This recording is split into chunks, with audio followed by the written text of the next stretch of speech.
Now, one of the great things about Bathurst and the great driving combinations is not just the fascinating pairings over the years, but also the father and son combinations and how they've shared that various success. To talk about that, I'm joined by Larry and Jack Perkins. G'day, guys. And also Dick and Stephen Johnson, who've joined us here. Now, Larry, I want to start with you because you'd already won 3 titles at Mount Panorama before Jack was born. Did he then start to pester you about what you'd already done once he could start to talk? Well, he was pestering me before he could talk, and at some stage I regretted teaching him to talk. But having a lad that's never missed a Bathurst in his life, he's certainly familiar with what happens in October. Yeah. And he's been hanging out all his life to drive at Bathurst. It was a bit worrying initially. He said he wanted to have a drive with me when he was, 14 or so? I'm thinking, oh my God, all I want to do is retire, I'm over it. Yeah. And so we never got to do that, but anyway. Was it hard for you, Jack? Because I guess at some stage you look up to, you're always looking up to your dad, and especially with what he'd already achieved. And you must have just been champing to get out there and have a drive with your old man up there. Yeah, absolutely. Growing up, all I wanted to do was race Bathurst with Dad, and I saw Dick and Steve sort of do the same thing, and plenty of guys do it. And it's something I really wanted to do because Dad had a good success rate there, and never got to do it, but to race last year and again this year, I just can't wait to do it. It's a fantastic track and a great race. All right, by the time you were 7, your dad had just won his 4th. By the time you were 7, Junior, your dad had won his 1st. What are the mountain memories for you as a kid?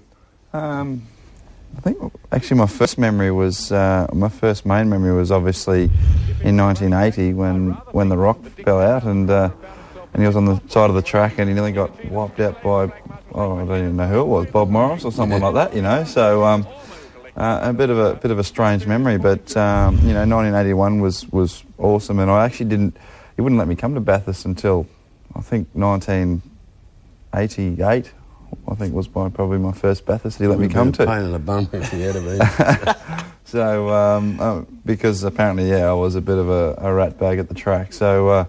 Roy used to tie me up to the truck and stuff like that when I was a young kid, so I figured that when I was sort of 14 or 15 he probably couldn't do that, so he kept me at home for a few years. Tell us more, is that the right story? Yeah, pretty much. He used to tie him up to the truck so he didn't get into too much mischief because he used to go and pester everyone in the pits and sit in everyone's race cars, and they'd have to throw him out so they could get out on the track. So at what stage did you say to him, look, all right mate, you can come up, be on your best behaviour because I've got work to do? Oh, when he sort of grew up a bit, when he was about 15 or so, he started to sort of realise that what his ambitions were going to be, and because at that point in time he'd been racing karts for some time, so that was about it, and after that, his first race at Bathurst was in 94. Mm. When you have a father and son chat, normally you talk about all the great things and, you try and steer your son in the right direction. At what stage do you sit down with your son, Larry, and say, this is what Bathurst really means to me?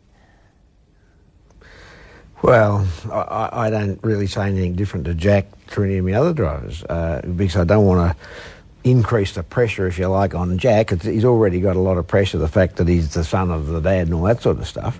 So I approach it very even-handed. Both my drivers, all my drivers, is Bathurst, very easy race to win, just a fraction easier to lose.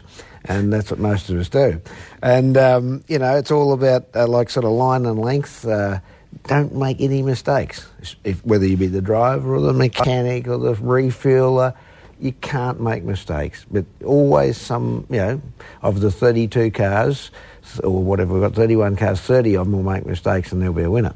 And that's what I say, easy to win, but, it takes a team effort, a real team effort. All right, we're going to talk about that right after the break because you managed to drive with your dad twice at the mountain. I want to chat to you about that. We'll take a break and speak to the Perkinses and the Johnsons right after this. Coming up on V8 Extra, more moments from the mountain, the history of race camp, the thought process of a race start, and Bob Jane, why motorsport still makes his heart race.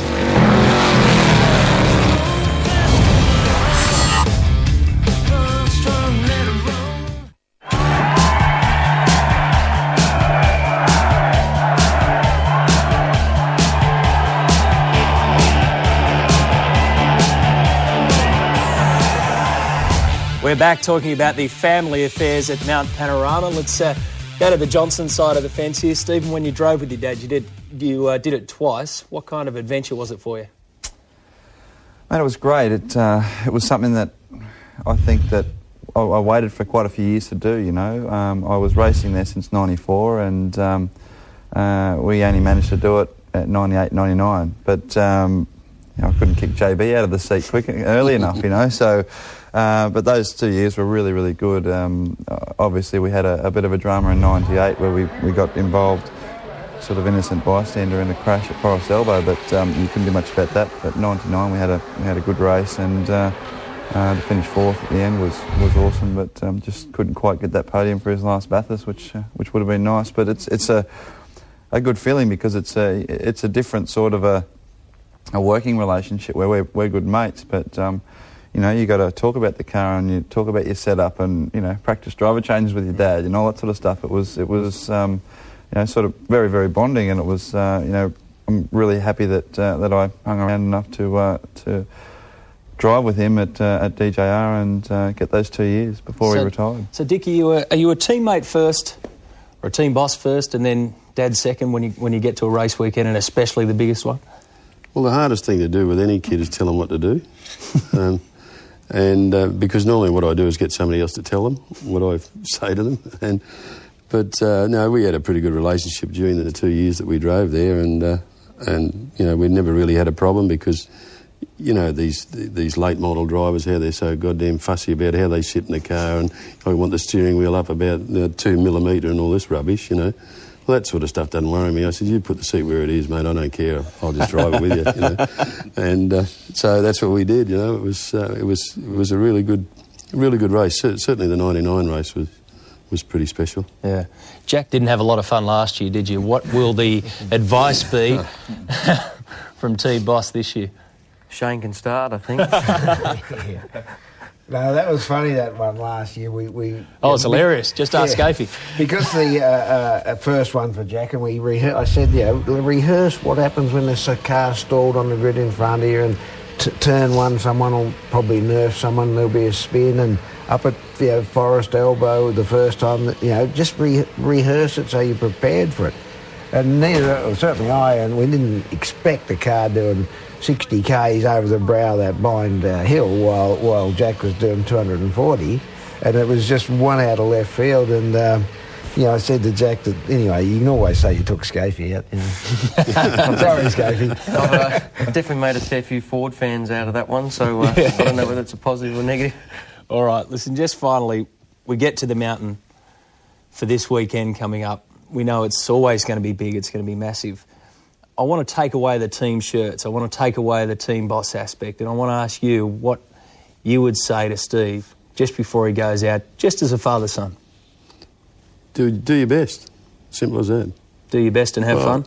Well, it's not up to us to tell them how to do things anymore, because they're experienced enough now to know what to do. It's they know what's right and what's wrong, and just stay clean and just have a damn good race and give it your best shot. Larry, your advice? Yeah, concentration and stay absolutely focused. It's just so important, and that concentration starts weeks before the race. Be so focused and be prepared, and then all you can do is rely on whatever skill and experience you've amassed, and, you know, it should come out all right the other end. All right, boys, so it's been great fun talking to you today. Wish you all the best of luck coming up. Cheers. Make sure you stay with us. We've got more as we preview the big one at Mount Panorama right after this.